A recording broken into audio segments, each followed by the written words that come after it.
Surprisingly, over 90% of viewers haven't subscribed yet. If you're enjoying the content, hit that subscribe button. It motivates us to keep creating and helps us never miss an upload. And you'll never miss a story again. It started with a phone call I'll never forget.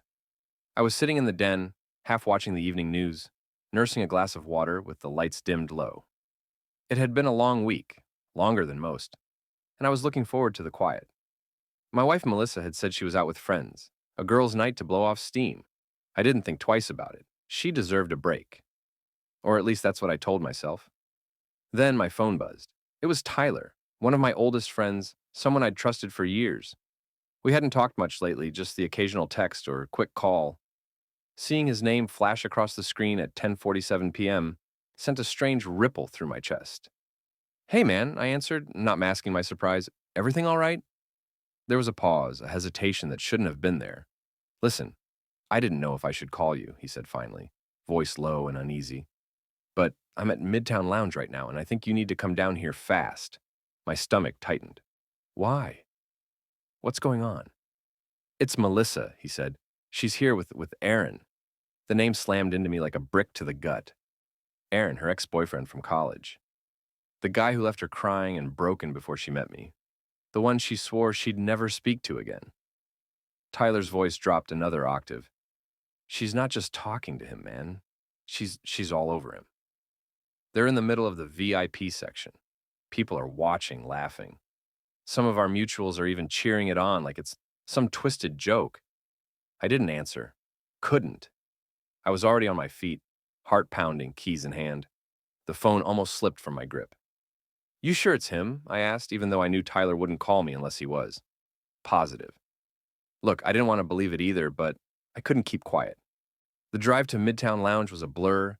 The streets stretched out endlessly beneath the city lights, my mind spiraling with disbelief, denial, and a rising fury I hadn't felt in years. I gripped the steering wheel so tight my knuckles burned. The sound of the tires on pavement was drowned by the pounding in my chest. Every memory flashed like a slideshow behind my eyes. Our wedding day, late-night talks, the quiet mornings we used to share, her laughter, her promises, and now this. I pulled up to the club, parked recklessly near the entrance, and stepped out without looking back. My legs moved on their own, my breath short and sharp. The bass thumped through the walls as I pushed open the doors. Inside, it was all color and chaos, lights dancing, bodies moving, the air thick with perfume, sweat, and something I couldn't name. And then I saw her at the center of it all. Melissa, my wife, my partner, laughing, hair falling over her shoulders, eyes locked onto him like no one else existed. Aaron had his arm wrapped around her waist, his hand shamelessly placed. She wasn't resisting. She was leaning into it. Then came the kiss. Not a mistake, not a peck. It was deep, passionate, public. The crowd erupted, a few people I recognized. People I thought were friends were clapping, smiling. One guy even whistled. I stood frozen, the world crashing in around me. Tyler appeared beside me, face pale, jaw clenched. "I'm sorry, man. I didn't want you to find out like this." I barely heard him. My feet moved before I could stop them.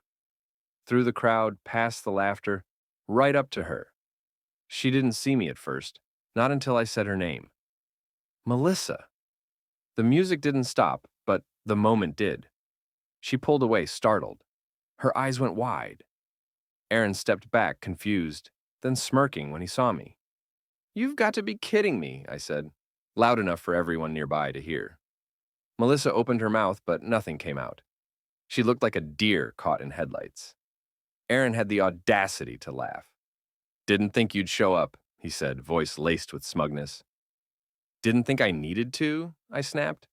"Look, I can explain." Melissa started, reaching out. I pulled away. "Explain what exactly? The part where you told me you were out with the girls, or the part where you let your ex put his hands all over you while everyone watched?"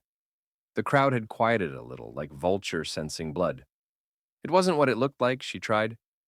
"Then you must be blind," I cut in. Because what I saw, that was betrayal in high definition. Aaron stepped forward. "All right, man, that's enough." "You don't get to tell me what's enough," I growled. You're the ex she swore was a mistake. And now here you are helping her ruin everything we built." He smirked again. Maybe she got tired of pretending. That did it. I lunged. It wasn't premeditated. It wasn't planned. One moment I was standing there. The next my fist collided with his jaw. Chaos exploded. People screamed. Melissa shouted my name. Aaron stumbled back into the table, knocking over drinks. Two security guards rushed in, grabbing me by the arms. "Sir, that's enough," one of them barked. "You need to leave now." I didn't struggle. I didn't fight. I looked at Melissa, really looked at her. She wasn't crying. She wasn't pleading. She just stood there, stunned and silent. And that told me everything. As they escorted me out, the cheers and laughter of the club faded into the night. The cool air hit me like ice. My body shook. Not from the cold, but from rage, from heartbreak. I got into my car and sat there staring at the steering wheel. My hands trembled. My jaw clenched so tight it ached. I took a deep breath and pulled out my phone. My thumb hovered for only a moment before I tapped the screen. The call rang once, twice, then. Law offices of Carter and Wells. "This is Denise. I need to speak to Mr. Wells," I said. "It's urgent regarding a divorce." There was a pause. "Sir, it's nearly midnight. Tell him it's about infidelity. Public, humiliating infidelity. And I need to protect everything I've built now. I'll let him know." I ended the call. The silence in the car was deafening. I wasn't going to let her walk away from this without consequence. Not after what she did. Not after who she did it with. This was just the beginning. The next morning arrived, but sleep had never come. I sat in the guest room of a friend's apartment, staring at the ceiling as the sunrise painted gold streaks across the floor. My head throbbed, not from alcohol. There wasn't a drop in my system, but from the weight of betrayal crushing down on me like cement. Everything felt surreal, like some twisted dream I hadn't woken from yet. I had called Tom, another close friend, right after speaking to the lawyer's assistant. He didn't ask questions, just gave me his address and told me the spare key was under the mat. That's how I ended up there, pacing the living room from 3 a.m. until the sun peeked through the blinds. My phone lit up several times throughout the night. Melissa had called 5 times. She left a long message around 2 a.m. and sent a few texts after that. I didn't listen. I didn't open them. I couldn't. Not yet. Every time I thought about what I saw, it hit me all over again. The kiss, the tears, the look in her eyes that wasn't guilt or fear, but something eerily close to liberation, as if she had been waiting for that moment. I kept asking myself why. What had gone so wrong between us that she needed to run back to someone who once shattered her? How had I missed the signs? I replayed everything in my mind. The subtle changes, her growing distance, the forced smiles, the night she claimed to be tired, the moment she stared off into space when I was talking to her. I thought it was stress. I thought maybe work had been wearing her down. Number it was Aaron. And the people we called friends, some of them knew. They laughed. They watched it unfold like it was a performance. And that betrayal cut just as deep. By noon, I was sitting at the kitchen table when my phone buzzed again. It was a text from Melissa. "Please let me explain. We need to talk. I made a mistake. I wasn't thinking." A mistake? That's what she called it. I stared at the screen until it blurred. My jaw tightened again. I had heard enough of that word from others. Mistakes were slipping up on someone's birthday. Forgetting to lock the door. Mistakes weren't kissing your ex in public while your mutual friends clapped like it was a show. By the time the clock hit 1 o'clock in the afternoon, my lawyer, Mr. Wells, called me back. "Mr. Carter," he said, "I understand this is a difficult time, but if you're ready, we can get started immediately. Do you have a prenuptial agreement?" "Yes," I said, my voice flat. "Signed before the wedding." "That's good. We'll need a copy. Do you have any joint accounts, properties, or businesses?" I listed everything off, my voice steady, even as my stomach turned. It felt cold, robotic, but I needed to be. I couldn't afford to let emotion cloud what had to be done. An infidelity can be considered grounds for at-fault divorce in this state, he said, especially if it's well documented. There were witnesses, I said, and I'm sure someone filmed it. We'll subpoena whatever we need. I'll start drafting the documents. I advise you to keep records of any messages or calls from her, and don't respond emotionally. Let everything go through us from now on. I hung up and stared at the wall, trying to swallow the bitterness rising in my throat. A couple of hours later, Tom got home. He walked into the kitchen with a bag of takeout and slid it toward me. "You need to eat something," he said. "You look like you've aged 10 years overnight." I gave him a weak smile, but I couldn't force a bite down. My appetite had disappeared the moment I saw her in Aaron's arms. "She texted again," I muttered. "You going to answer? Number. What could she possibly say that I don't already know?" He sat down, leaned back in his chair. "Man, I was there once. Caught my ex sneaking around with someone she swore she hated. I thought I'd lose my mind. You're doing better than I did. I don't feel like I'm doing anything right now. That's because the hurt's fresh. But trust me, acting out isn't going to give you peace.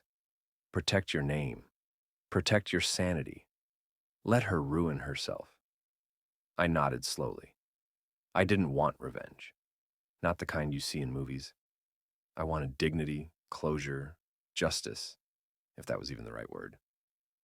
Later that evening, I got another message. This time from someone I hadn't expected. Rachel, a friend of Melissa's, one who was at the club that night.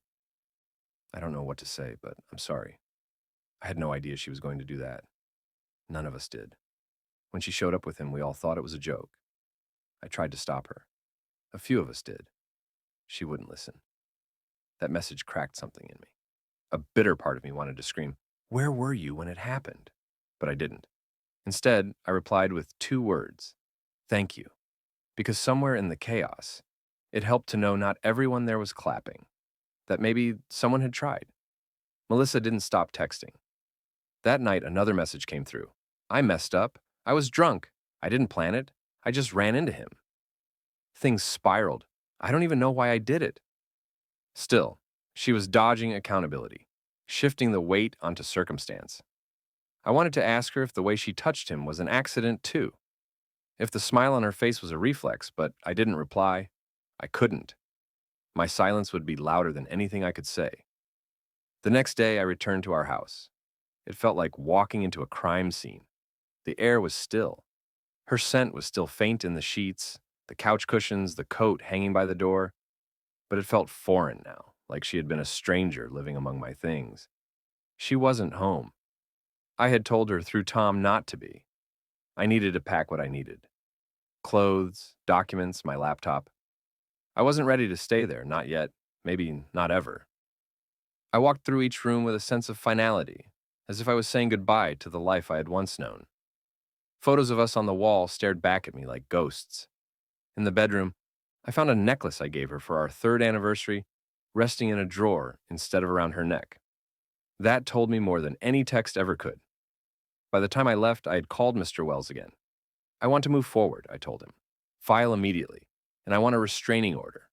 I don't want her showing up to my work or where I'm staying." "I understand," he said. "I'll take care of everything." That evening, Melissa finally left a voicemail I couldn't ignore. She sounded broken, shaken. "I know you hate me right now," she said, voice trembling. "And maybe I deserve that. But I wasn't trying to hurt you. I felt lost. You've been distant. I didn't know where we were anymore. I made a horrible choice, and I hate myself for it. But please don't let this be the end of us. Please." I sat with those words for a long time. Maybe she believed them. Maybe she truly felt remorse. But in the end, none of that changed what she did. None of it erased the public betrayal or the way people looked at me in that moment.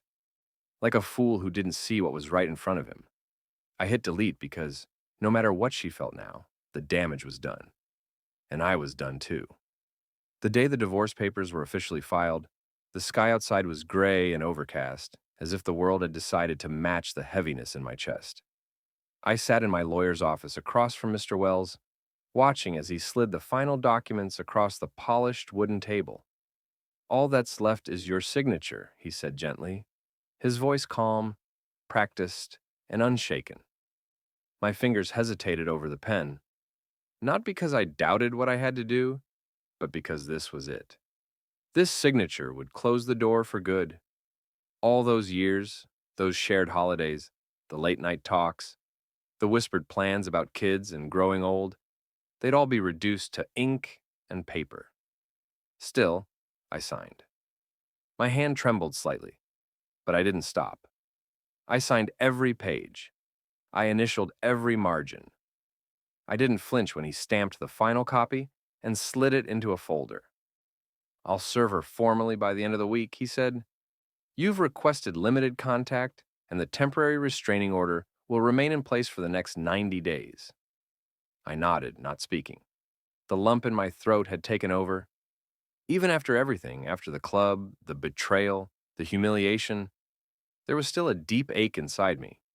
Not for her, not anymore, but for the version of us that I thought was real. As I left the office, my phone buzzed with a call from my sister, Emma. "You okay?" she asked, not bothering with pleasantries. "I don't know," I replied. "I'm moving through the motions. It doesn't feel real yet." "She's going to try to reach you again," Emma warned. "Don't fall for it. You deserve better than someone who can hurt you like that." "I won't," I said, and I meant it. That evening, I checked into a short-term rental apartment near my office. It was small, just a one-bedroom with sparse furniture and the smell of fresh paint. But it felt safe, quiet. No memories lingered in the corners. No pictures of happier times haunted the walls, just blank space, waiting for something new. I spent the next few days in silence. I went to work. I came home. I kept myself busy.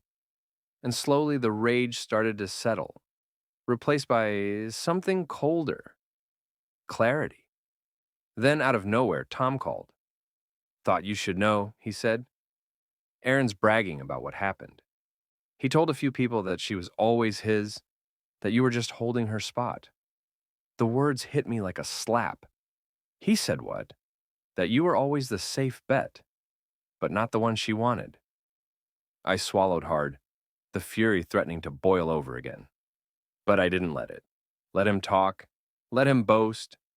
That's all he had. Words. I had the truth, the proof, and soon, the clean break. Still, part of me ached, not because of Erin. He was insignificant, but because I had once believed Melissa would never let anyone treat me that way, especially in public. She had once defended me with pride. Now she let someone drag my name through the mud, all while staying silent. A few days later, I got a package at the rental. No return address. Inside, I found a handwritten letter. It was from Melissa. "I know I've lost you. I feel it every day. I can't sleep. I can't eat. I think about what I did, and I don't recognize myself anymore. You were the best thing in my life, and I destroyed it. I've tried to find the words to explain, but nothing makes sense. I didn't plan to see Erin. I didn't even want to. But the moment I saw him, I fell into something ugly and reckless. I was angry at myself, at you, at everything, and I let it poison everything good in my life." She went on page after page, detailing her regrets. How she felt invisible. How she thought I didn't love her the same way I used to. How, in a moment of weakness, she tried to feel wanted again, even if it meant sacrificing everything. I sat with the letter for a long time. I didn't cry. I didn't scream. I just felt empty, because no matter how many times I read her words, they didn't change what I saw. They didn't erase the sound of laughter from our friends, the way Erin grinned like he'd won, or the look in her eyes when she chose him over me. Regret didn't equal love, and pain didn't excuse betrayal. Later that week, I spoke with Mr. Wells again. "She's hired a lawyer," he said, "but given the prenuptial agreement and her infidelity, you're in a strong position. We'll push for a clean financial split. No alimony, minimal entanglements." "She can keep the house," I said. "You're sure?" "I don't want it. It's not home anymore." And just like that, I let go of the last physical tie to the life I used to have. The next few weeks passed like a quiet storm. Papers moved between lawyers. Melissa's attempts to reach out dwindled. Her friends, those who once clapped and laughed, avoided me altogether. Some unfollowed me online, others sent half-hearted apologies. I ignored them all. I began focusing on myself. I signed up for therapy. I started going to the gym again. I picked up my guitar, something I hadn't touched in 2 years, and started writing music that came straight from the heart. And one night, as I played in the dim light of the rental living room, I realized I wasn't just surviving. I was healing. It wasn't easy. The pain still came in waves. Some nights I'd wake up gasping, my chest tight with memory. But then I'd remind myself, I chose dignity. I chose peace. And I walked away from a version of love that would have slowly hollowed me out. The day the divorce was finalized, I stood alone outside the courthouse. There were no tears, no confrontation, just a quiet signature, a court stamp, and finality. I walked to my car, looked up at the sky, this time blue and open, and exhaled a breath I didn't know I was holding. The nightmare was over. A few months later, I ran into Rachel again, the friend who had tried to stop Melissa that night. She looked nervous, unsure if she should say anything. "I'm glad you're doing better," she finally said. "I am," I replied. And for the first time, I meant it. "You didn't deserve what happened," she said. "None of it." "Maybe not," I said. "But sometimes pain clears the path." She smiled faintly. "You've changed." I had to. That night, I deleted the last voicemail Melissa ever left me. Not out of anger, but because I no longer needed a reminder of how far I'd come. And as I looked around my new place, my space, my peace, I knew something for certain. The worst moment of my life had become the beginning of something.